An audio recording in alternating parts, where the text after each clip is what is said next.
Allah.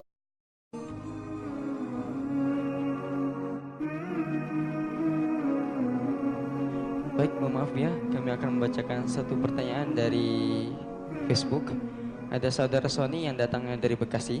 Assalamualaikum warahmatullahi wabarakatuh, Buya. Mohon maaf, kemarin ada kejadian salah seorang dai yang dikenal sebagai tokoh yang mudah membid'ahkan amalan sunnah, amalan ahlus sunnah, akan menggelar pengajian di sebuah majlis. Namun akhirnya dicekal dan dibubarkan secara paksa oleh salah satu ormas besar Islam.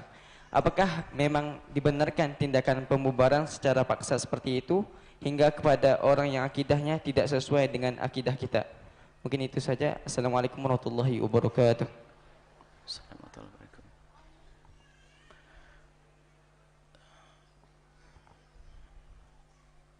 Kita perlu cek kembali tentang, kalau kita bicara, kita tidak tahu ustadznya siapa, saya tidak ngerti, saya buta informasi begitu.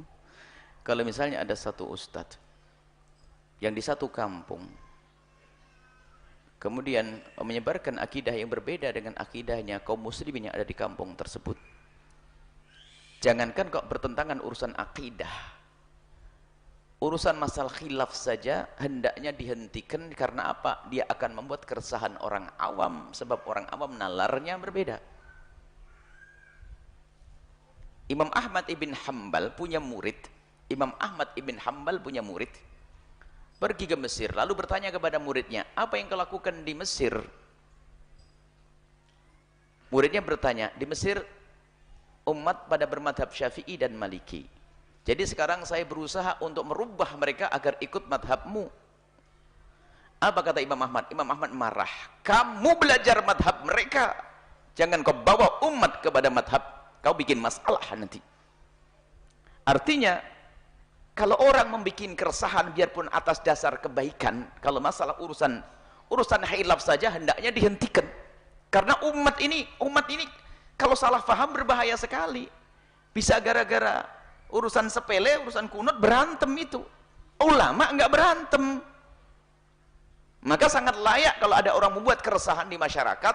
Misalnya musola ini punya kebiasaan, tak taunya ada orang datang menyalahkan kebiasaan tersebut, padahal kebiasaan itu secara syar'i diperkenankan. Maka perlu diturunkan orang tersebut. Bahkan semestinya sebaliknya, seorang alim, seorang ustadz itu yang bijak itu akan melihat keadaan umat, jangan sampai omongannya berbeda.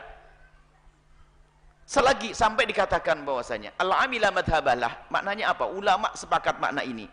Orang awam itu kalau seandainya punya perilaku salah secara syar'i menurut madhab Imam Syafi'i misalnya, kalau sudah dilakukan jangan sampai disalah-salahin selagi masih bisa dibenarkan dengan madhab lain. Karena orang awam misalnya sholatnya dianggap salah menurut madhab Syafi'i, jangan langsung kita batalkan mentang-mentang kita berpegang Syafi'i, misalnya berpegang dengan kitab madhab Syafi'i. Di satu kampung ada masyarakat kita, tatanya memang mereka madhabnya Syafi'i, ikut kiai yang Syafi'i madhabnya. Tak tanya ada amalannya yang salah menurut madhab Syafi'i, lalu kita katakan batal sholatmu 40 tahun harus diqadha. Ini Said Alwi Mufti Mekah dalam Sab'ah Kutub Mufidah menjelaskan, kalau ada orang awam seperti itu punya amalan kalau misalnya tidak sah menurut satu madhab Syafi'i misalnya, kemudian sudah dilakukan, maka jangan sampai kamu salah-salahin dia. Kekecewaan itu menjadikan dia lari dari kebenaran. Maka taskhih benarkan, mungkin dengan madhab yang lain masih dianggap benar.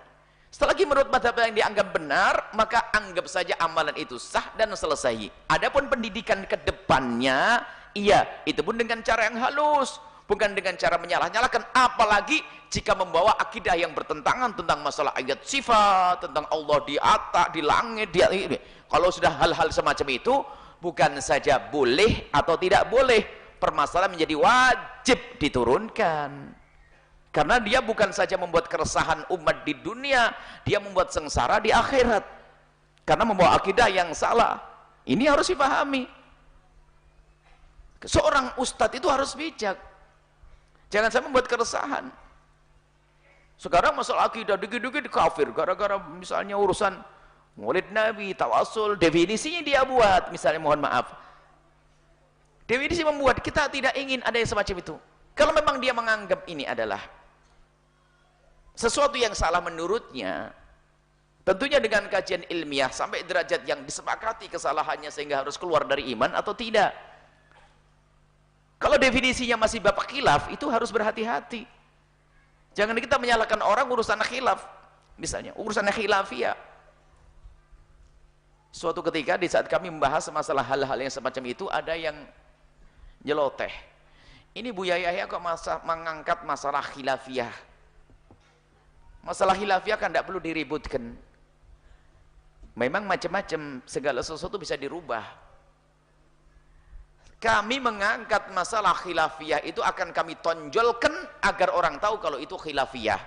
Karena di sana ada orang yang nggak paham masalah khilafiyah. Misalnya apa? Kalau tiba-tiba saya mengangkat istilah kunut, mungkin orang mengatakan, Buya kok ngangkat masalah khilafiyah?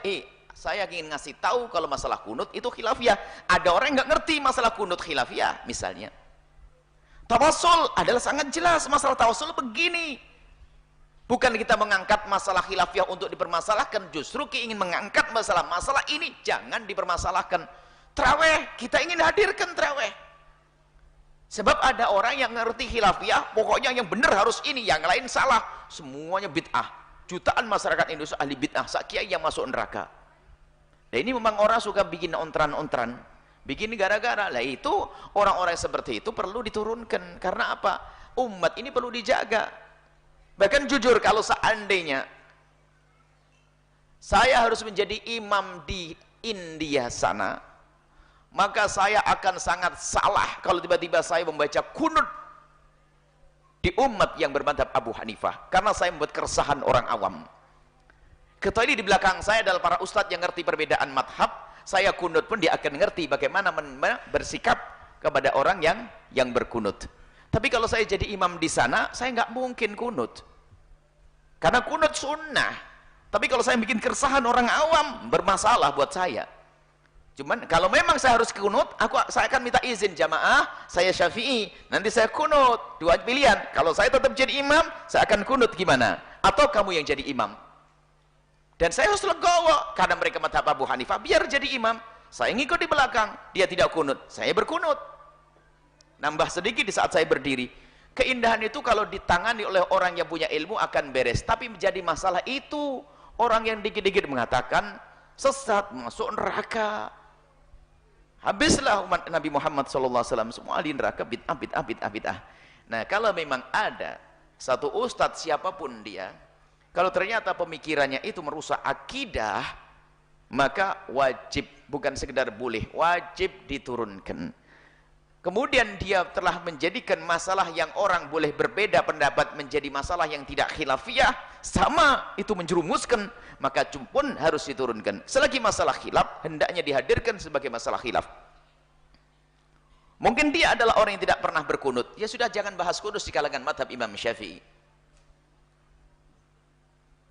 Kemudian bahasanya mengatakan apa?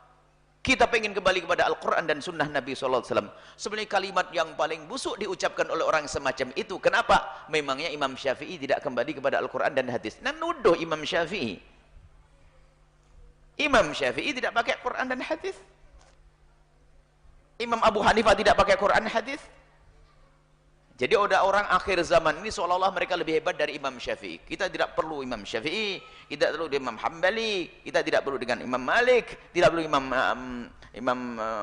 Abu Hanifah, nggak perlu itu semuanya. Kita kepada Al-Quran dan hadis Nabi SAW. Maksudnya apa? Imam Syafi'i itu adalah nggak ngerti, yang ngerti saya, maunya ngomong gitu saja, cuman belit-belit dia. Astagfirullah, Imam Malik. Urusan wudhu tidak batal wudhu dan sebagainya. Cuman sekarang ada muncul manusia-manusia yang dengan bahasa, khususnya sekarang begitu gampangnya media informasi ini, lihat, dengan bahasa, memang mereka tidak menyebut madhab imam, menyebut Abu Hanifah, tapi mencermati sebuah pemikiran, kemudian memastikan ini yang benar, yang lain salah, tidak ada dalilnya, tidak ada hujahnya, itu sesat. Lah kan umat pengikut Abu Hanifah kan marah dibegitukan. Dan mereka ulama madhab Syafi'i juga begitu. Ada model manusia begitu, manusia membuat keresahan. Dan kami sampaikan, ilmunya ahli haq itu tidak boleh diperdengarkan kepada ahli batil. dan juga ahli hak tidak boleh dengar ilmunya ahli batil. Anda haram belajar kebenaran kepada orang yang dia membawa kebatilan. Karena apa? Kebatilannya pasti akan disusupkan di sela-sela kebenaran yang diberikan kepada Anda. Urusan akidah. Dan jangan Anda merasa hebat, oh kalau saya bisa menyeleksi. Oh, kesombongan Anda ini awal ketergelinciran Anda. Sudah tahu jalan licin, lalu Anda berlenggang berkata, tenang, saya sudah biasa lewat. Ketebuk, jatuh nanti. Jangan sombong sudah. Beres ya, insya Allah. Nah, semoga Allah menjaga iman kita, akidah kita semuanya.